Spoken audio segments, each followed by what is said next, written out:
Welcome to another Vidahost video tutorial.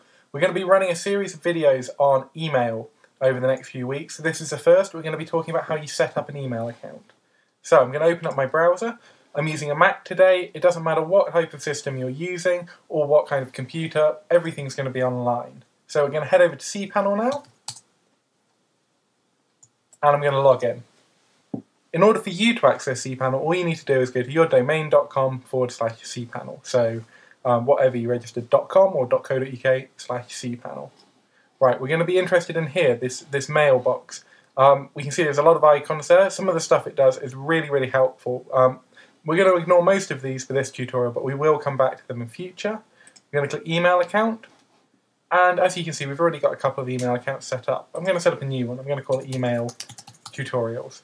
Now, when it comes to putting a password in, you can either use a password that you're happy with and familiar with, or we can generate a new one. I tend to generate a new password, so I'm going to just copy that, and I'm going to confirm that I've copied it, and we can see it's very strong. Next up, we've got the mailbox quota. 250 megabytes is more than sufficient for my email use, but maybe if you're going to get emails with big attachments, or maybe if you're only going to use Webmail, you might want to increase this. Traditionally, you would use unlimited if maybe you're only going to set up one email account on the server. The quota is a very good way to balance it. If maybe you've got a gigabyte of space on your Vidahost account and you might want 4 email accounts, so 250 each would mean that hopefully you wouldn't fill up that space. So I'm going to click Create an Account.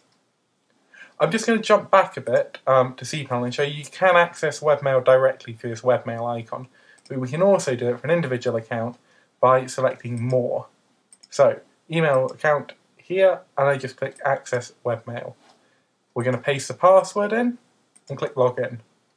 And here we go. We've got an option between 3 Webmail clients, Horde, Roundcube and Squirrel Mail. There are different ways to access your Webmail. Your Webmail is stored on the server, and just like if you're using the Mail app in a Mac or Outlook, these email clients allow you to access it with a different interface. So, Horde is a popular one. We're going to click Login American English, and it looks like this. Some people might not like the user interface, so maybe you'd like to use Roundcube, which looks a little bit more polished. So here we've got inbox, drafts, sent, junk, trash, and we can compose an email, check email up here. We've got address book and our settings up here. So going back again, Squirrel Mail. Squirrel Mail looks very basic, but it's a very powerful bit of kit for people who just want really simple email, exactly the same, inbox, draft, sent, trash, and of course compose in your address book. So well worth bearing in mind. Before we finish up, it's worth pointing out that when you do develop a preference for one of these services, for instance if you really like Roundcube, you can click Enable Auto Load.